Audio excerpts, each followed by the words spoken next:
Hello मेरे class 9, 10, 11, 12 के प्यारे प्यारे बच्चों, आप सभी लोगों का स्वागत है आपके अपने YouTube चैनल ग्रेविटी सर्कल पर। देखो आज का वीडियो थोड़ा हटके होने वाला है क्योंकि आज मैं आपसे बात करने वाला हूं कि एग्जाम्स के अंदर पेपर को प्रेजेंट कैसे करें। अब टेक्निकली यहां पर मैंने लिखा तो बोर्ड्स है, बट ये टेक्निक आप अपने स्कूल के मास्टरों के लिए यानी स्कूल एग्जाम्स के लिए भी फॉलो कर सकते हैं। और मेरे हिसाब से अगर आप 9th और 11th में हैं तो आपको ये स्कूल में भी फॉलो करनी चाहिए और अपने बोर्ड एग्जाम्स के लिए भी फॉलो करनी चाहिए। देखिए कोई भी स्टूडेंट कितना ही अच्छी स्टडी कर ले, कितनी अच्छी पढ़ाई कर ले, लेकिन अगर उसका पेपर प्रेजेंटेशन अच्छा नहीं होगा तो कहीं ना कहीं वो कुछ मार्क्स लूज कर देगा, उसके मार्क्स ड्रॉप हो सकते हैं और वो अपना डिजायरेबल परसेंटेज लाने से चूक सकता है। तो देखो पढ़ाई करना तो जरूरी है, लेकिन इस चीज पर भी हमें फोकस डालना पड़ेगा। तो क्या हम लोग रेडी हैं? चलिए तो हम लोग आगे बढ़ते हैं और सीखते हैं कि एग्जाम में पेपर को प्रेजेंट कैसे किया जाता है। और अगर चैनल पर नए हो तो फटाफट पहले चैनल पर सब्सक्राइब कर लेना, वीडियो को लाइक कर देना, ग्रेविटी सर्कल शॉर्ट्स हमारा नया यूट्यूब चैनल है उसको भी सब्सक्राइब कर लेना। नाउ सबसे पहला प्रॉपर वे ऑफ आंसरिंग क्या होता है, यानी अगर हम लोगों के पास में क्वेश्चन पेपर आ जाए और जब हम लोग एग्जाम लिखना शुरू करें तो हम लोग पेपर को कैसे प्रेजेंट करेंगे। मेरे पास में यहां पर एक एग्जांपल है केमिस्ट्री क्लास 12 का। यहां पर मैंने क्लास 12th केमिस्ट्री का पेपर पैटर्न लिया है। क्लास 12th केमिस्ट्री के अंदर section A B C D E आते हैं। अब अगर आप फिजिक्स का देखेंगे तो उसमें भी कुछ ऐसे सेक्शंस होंगे, मैथ्स में होंगे, बायो में होंगे, अगर आप 10th के होंगे तो आपका इंग्लिश का अलग सेक्शन होगा, अलग अलग सबके पैटर्न होंगे। तो पहले हम लोग अपने पैटर्न को समझेंगे, फिर इस एग्जाम्पल को अपने ऊपर अप्लाई करेंगे। तो यहां पर मैंने केमिस्ट्री का एग्जाम्पल लिया है। केमिस्ट्री के सेक्शन ए में 18 एमसीक्यूज आते हैं 1 मार्क के। अब इन्हें अटेम्प्ट करने का कोई तरीका नहीं है। अगर आपको आता होगा तो आप इसे राइट अटेम्प्ट करोगे, अदरवाइज आप इसे रॉन्ग अटेम्प्ट करोगे। तो इसे प्रेजेंट करने का कोई तरीका नहीं है। आपको 4 ऑप्शन में से जो सही दिख रहा है आप वो ए लिख के आगे बढ़ जाओगे। आप लिखेंगे सेक्शन ए, क्वेश्चन पेपर की शुरुआत में आप लिखेंगे सेक्शन ए।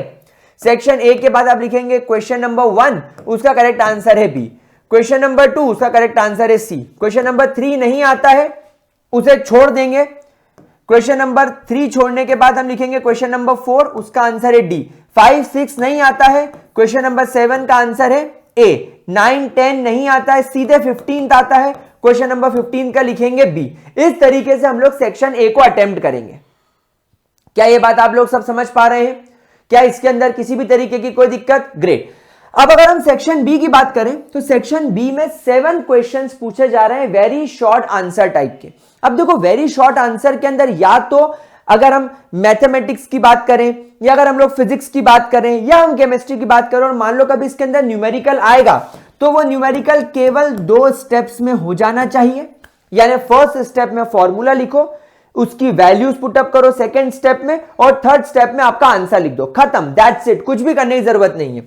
या अगर आपको थियोरेटिकल क्वेश्चन तो केवल 2 लाइंस तक आपको इसको वाइंड अप करना है। जनरली इसके अंदर डेफिनेशंस या एग्जांपल्स पूछे जाते हैं। 5 क्वेश्चन आते हैं शॉर्ट आंसर टाइप के जो 3 मार्क्स के होते हैं। तो अगेन इसके अंदर आप न्यूमेरिकल करेंगे तो वो 3 से 4 स्टेप में खत्म हो जाना चाहिए, या 3 से 4 लाइंस आपको लिखनी पड़ेगी थ्योरेटिकल क्वेश्चन के लिए। सिमिलरली सेक्शन डी में केस बेस्ड क्वेश्चंस आते हैं।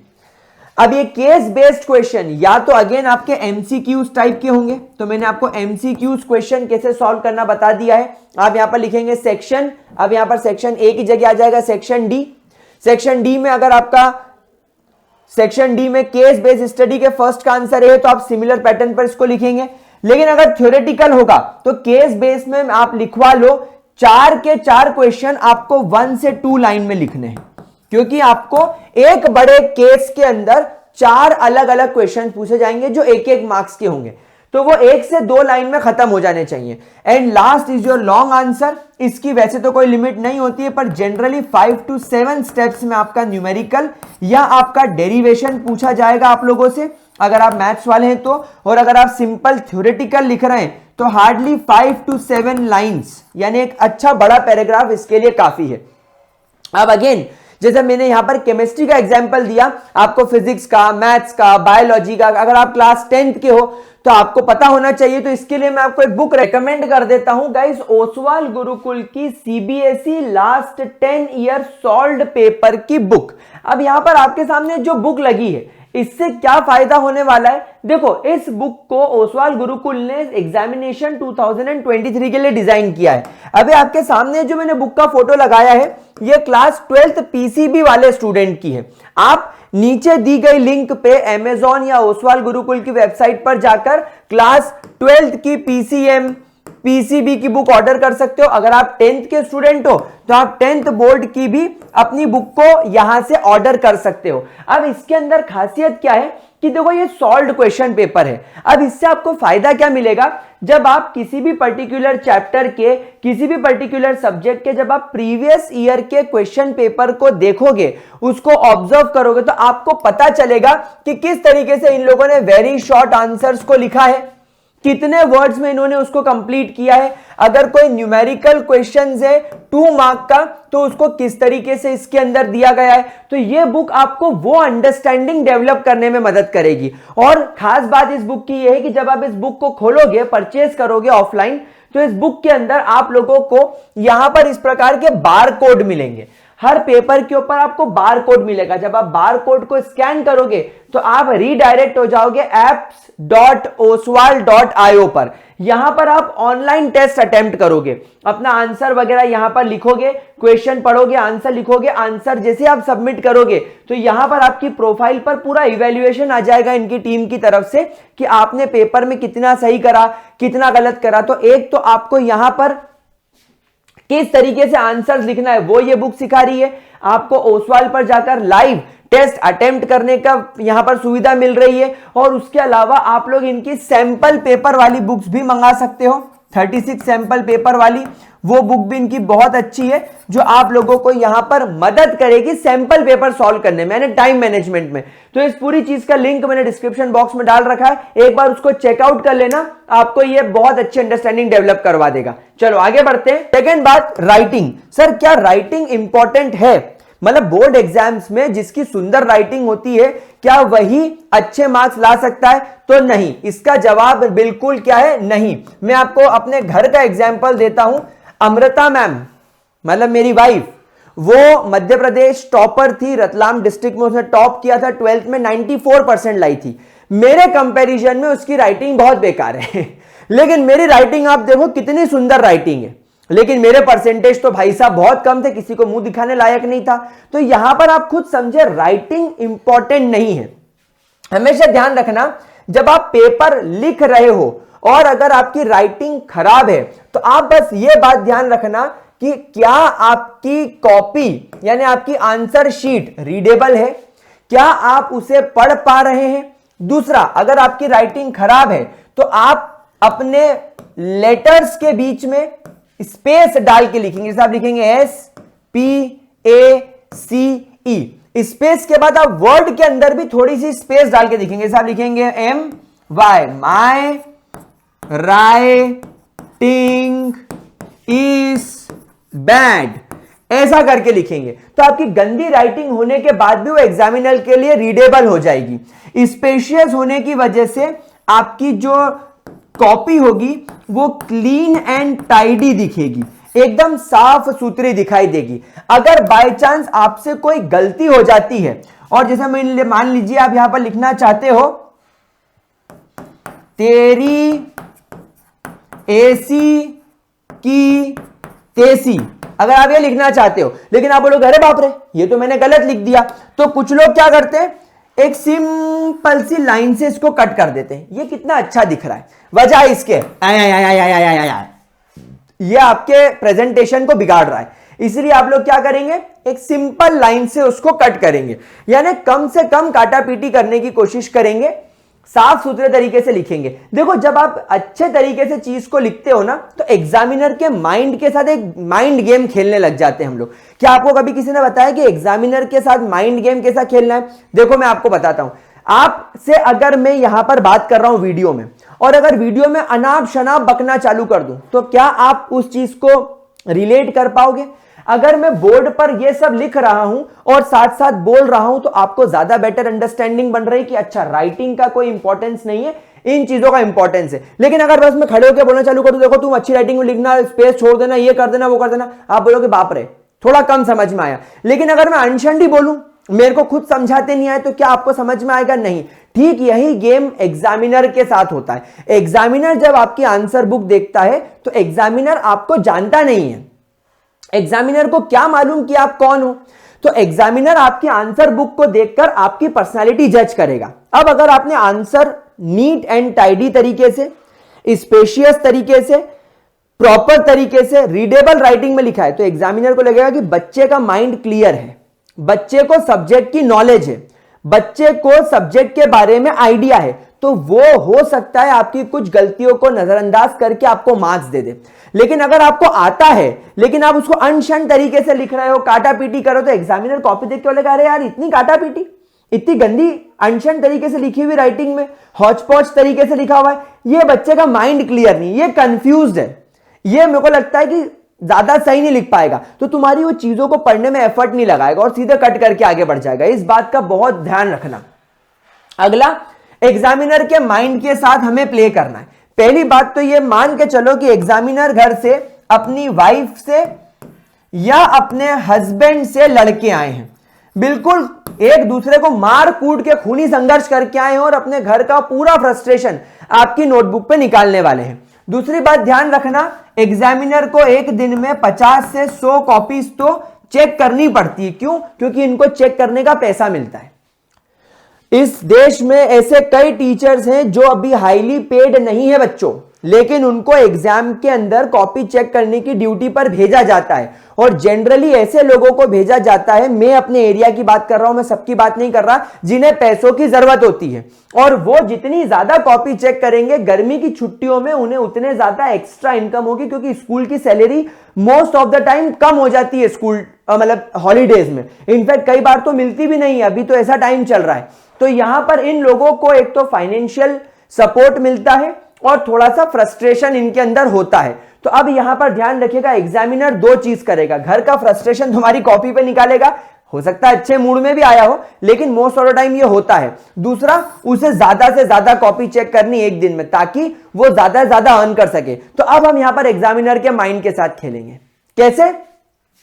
हम एग्जामिनर के सामने जब क्वेश्चन पेपर अटेम्प्ट करेंगे तो हम इस हिसाब से करेंगे अटेम्प्ट कि एग्जामिनर को लगे कि यह बंदा बहुत अच्छा है। अब हमारी कॉपी हमारी पर्सनालिटी को शो करेगी। तो जैसा मैंने आपसे कहा कि आप जब लिखेंगे तो आपकी राइटिंग बिल्कुल अच्छी होनी चाहिए। राइटिंग अच्छी नहीं है तो साफ सुथरे तरीके से, कम काटापीटी करके करेंगे एंड हम लोग कॉपी को कुछ इस तरीके से रिप्रेजेंट करेंगे कि एग्जामिनर को लगे कि वाह भैया ये तो बहुत मस्त लड़का है। अब हम कैसे उसको एग्जामिनर के माइंड के साथ खेलेंगे? हम अटेम्प्ट करेंगे क्वेश्चन पेपर उस हिसाब से जो हमें आता है। तो हाउ टू अटेम्प्ट? तो देखिए, आप यहां पर फर्स्ट वो सेक्शन अटेम्प्ट करेंगे जो आपको बेस्ट तरीके से आ रहा हो, जो आपको बेस्ट तरीके से आ रहा हो। यहां पर कोई टेंशन नहीं लेना है कि सर सेक्शन ए ही पहले करना चाहिए। भाई सेक्शन ए में मेरे पास में 18 एमसीक्यूज आ रहे हैं और 18 में से मुझे 16 एमसीक्यूज के आंसर तो कंफर्म आ रहे हैं, तो पहले मैं सेक्शन ए अटेम्प्ट कर दूंगा। तो एग्जामिनर बोलेगा अच्छा ठीक है, सेक्शन ए किया, क्वेश्चन नंबर 1 का आंसर ए है क्या? हाँ, इसका तो सही है। क्वेश्चन नंबर 2 का आंसर बी सही, क्वेश्चन नंबर 3 का आंसर ए सही। वो बोलेगा बाप रे 16 के 16 सही, बोलेगा यार बंदा इंटेलिजेंट है। अच्छा, आपने ये जो आंसर्स लिखे ये भी बड़े सुंदर तरीके से लिखे। आपने पहले यहां पर लिखा सेक्शन ए, एग्जामिनर के माइंड से खेल रहे हैं, section A question number 1 answer A, फिर एक लाइन छोड़ दी, थोड़ा सा स्पेस देके 2, इसका आंसर आपने लिखा बी। अब इसमें क्या हैंडराइटिंग की तुमको जरूरत है, समझ रहे हो? फिर आपने एक लाइन छोड़कर लिखा क्वेश्चन नंबर 3 का आंसर सी। तो एग्जामिनर बोलेगा नहीं यार बंदा अच्छा है। फिर मान लो आपको इसके बाद में सेक्शन डी आ रहा है, सेक्शन डी के आपको चारों आंसर आ रहे हैं, तो आपने सेक्शन डी लिखा, फिर आपने यहां पर लिखा केस बेस्ड क्वेश्चन 1, फिर आपने इसका सब पार्ट ए, आपने उसकी डेफिनेशन लिखी, फिर एक लाइन छोड़ के सेकेंड आपने उसका आंसर लिखा। ऐसे करके आपको अरेंज करके लिखना है। तो यहां पर क्या होगा, जो आपको बहुत अच्छे से आ रहा है वो आपने पहले अटेम्प्ट कर दिया। कोई भी एग्जामिनर आपकी कॉपी के केवल पहले पहले पहले पहले 3 पेजेस को ध्यान से पढ़ेगा। यह बात ध्यान रखना, क्योंकि दिन में 100 कॉपी चेक करनी है उसको, वो आपके पहले 3 पेजेस पर ज्यादा फोकस करेगा और पहले 3 पेज में वो आपकी पर्सनालिटी को जज कर लेगा कि ये बच्चा अच्छा है कि ये बच्चा बेकार है। उसको ये नहीं मालूम कि तुम तुम्हारी क्लास के टॉपर हो, तो वो पहले 3 पेजेस में जज कर लेगा। तो कोशिश करना कि पहले 2 सेक्शंस, 5 में से पहले 2 सेक्शंस जो आपको बेस्ट आते हो, पूरा प्रॉपर टाइम लेके उसको सुंदर तरीके से, अच्छे तरीके से लिखना। उसके बाद उसके माइंड में आपके लिए एक अच्छी इमेज बनना तय है, और उसके बाद में जो आपको अच्छे से नहीं आता है, जिसमें आपको कुछ गड़बड़ी करनी है, कहीं कहीं मन से तुक्का मारना है, कहीं कहीं मन से आंसर लिखना है, लिख डालना। हो सकता है उसमें तुम्हें वो 0 की जगह आधा मार्क्स दे दे, 3/4 मार्क्स दे दे, 1 मार्क दे दे, लेकिन मार्क मिलेगा। उसके बाद टाइम मैनेजमेंट। देखो बहुत सारे बच्चे क्या करते हैं, यहां पर एग्जाम के अंदर टाइम मैनेजमेंट नहीं करते। तो जैसा मैंने आपसे बताया कि टाइम मैनेजमेंट सीखने के लिए आपको करनी पड़ेगी घर पे बहुत ज्यादा प्रैक्टिस। तो हम लोग क्या करेंगे, दिन में 3 आवर्स का टाइम निकालेंगे।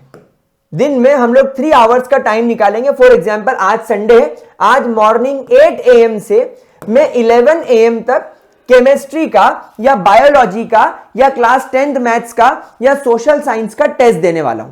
टेस्ट कैसे देंगे, सैंपल पेपर ओसवाल की बुक खरीदी रखी है, सैंपल पेपर ओसवाल की बुक खरीदी, उसके सारे क्वेश्चंस निकाल लिए, एक पेज पर लिख लिए, और टाइमर स्टॉप वॉच ले ली, स्टॉप वॉच ले ली, या आपका मोबाइल ले लिया, या आपकी सिंपल रिस्ट वॉच ले ली, और उसमें टाइमर स्टार्ट कर दिया।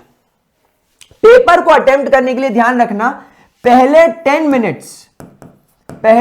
मिनट्स आप लोग क्वेश्चन रीड करेंगे, पहले 10 मिनट आप लोग क्वेश्चन रीड करने में लगाएंगे, और आखिरी के 10 से 15 मिनट आप लोग क्वेश्चन पेपर के बाद जब आप रिवीजन करने को देंगे, यानी आपने जो अटेम्प्ट किया है सब सही से किया है, एक बार क्रॉस वेरीफाई करेंगे एमसीक्यूज को, एक बार ये चेक करेंगे कि क्या मैंने एमसीक्यू के अंदर जो आंसर लगाया है वो सेकंड का ए ही लगाया है, कहीं ऐसा तो नहीं कि थर्ड का बी आ रहा था तो मैंने सेकंड का बी लगा दिया। मैच द फॉलोइंग ठीक से चेक करेंगे कि मैंने सब किया कि नहीं। तो टेक्निकली अगर चलो मैं इसको 20 मिनट मान लूं, तो मेरे आधा घंटा तो इन चीजों में चला गया। तो टेक्निकली मेरे पास आंसर लिखने के लिए कितना टाइम बचा, 2 आवर्स 30 मिनट्स। मेरे पास में आंसर अटेम्प्ट करने के लिए केवल 2 आवर्स और 30 मिनट्स ही बचे। तो अब आप लोग घर पर क्या करेंगे, आप लोग घर पर प्रैक्टिस करेंगे 2 आवर्स 30 मिनट्स का टाइमर लगाकर। आप इसके साथ शुरुआत करेंगे।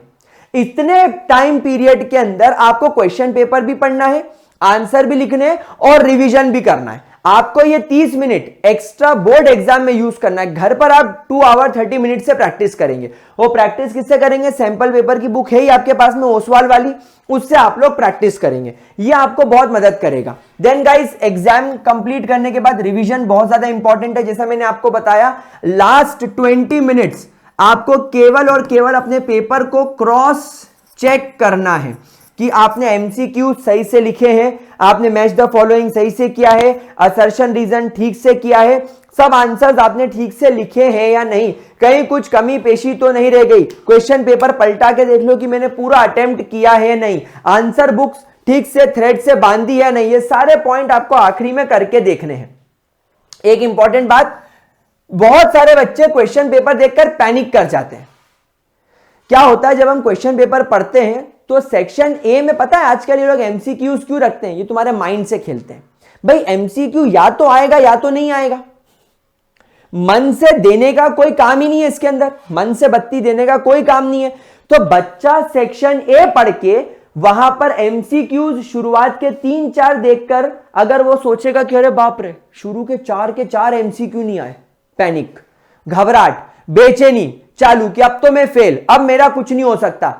यहां सीबीएसई वाले, बोर्ड एग्जाम वाले तुम्हारे साथ में माइंड गेम खेलते हैं। इसलिए हमेशा एक बात ध्यान रखना, सेक्शन ए को रीड ही मत करो। सबसे पहले सेक्शन ए को अवॉइड कर दो।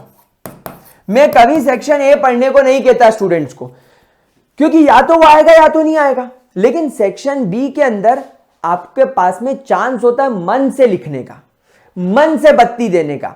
एक बार न्यूमेरिकल करके ट्राई करने का। तो क्या करो, सेक्शन बी, सी, डी, ई ये करो और लास्ट में सेक्शन ए अटेम्प्ट करो। उससे क्या होगा, आपका कॉन्फिडेंस बढ़ेगा और आप कम पैनिक करोगे। और ध्यान रखना, ऐसे समय जब आपको डर लगे कुछ मंत्र चैंट करो मनी मन, कोई गाना गाने लग जाओ, 5 मिनट अपने आप को रिकलेक्ट करो, अपने बाबू सोना के बारे में सोचो, ये सोचो कि शाम को नेटफ्लिक्स पर कौन सी मूवी देखेंगे, आज एग्जाम खत्म होने के बाद कौन सा वीडियो गेम खेलेंगे, आज बाहर क्रिकेट खेलने जाएंगे, मैं अपने आप को गोलगप्पा पार्टी दूंगा, मेरा नाम मेरी है, मेरी 100 टका तेरी है वाला गाना गाना चालू कर दो, आई चिकनी चमेली चुपके अकेली गाना, मुंडा सोना मैं कुड़ी तो करोड़ दी, तेरे लिए मैंने पहली वाली छोड़ दी, ये गाने गाओ। थोड़ा सा जब तुम्हारा माइंड रिलैक्स होगा, फिर एक बार वापस से क्वेश्चन पेपर देखो और जो क्वेश्चंस आ रहे हैं उनको पहले अटेम्प्ट करना चालू करो without wasting any time. And last, किसी भी क्वेश्चन को नहीं छोड़ना है, भले ही वो एमसीक्यू हो, तुमको नहीं आ रहा ना, लास्ट में लिख दो। जैसे मान लो आपने 18 एमसीक्यूज करने हैं, लेकिन आपको 18 में से केवल 9 एमसीक्यूज आते हैं, तो आप लिखेंगे सेक्शन ए क्वेश्चन 1 to 9, 10, 11, 12, 14, 18 और 17 है ना। आपने ये 9 क्वेश्चन अटेम्प्ट करे, इसका ए है, इसका बी है, इसका C, D, A B B A D है ना, ये आपने अटेम्प्ट कर लिया। अब आप आगे बढ़ गए, फिर आपने सेक्शन बी किया, सेक्शन सी किया, सेक्शन डी किया, सेक्शन ई किया, फिर अब आखिरी में आपने सोचा यार 18 में से मेरे को तो 9 एमसीक्यू है, 9 बच गए, उनका क्या करूं, तो वापस आप हेडिंग डालो सेक्शन ए, क्योंकि आप सेक्शन ए पूरा अटेम्प्ट नहीं किए हो, इसलिए वापस हेडिंग डालो सेक्शन ए।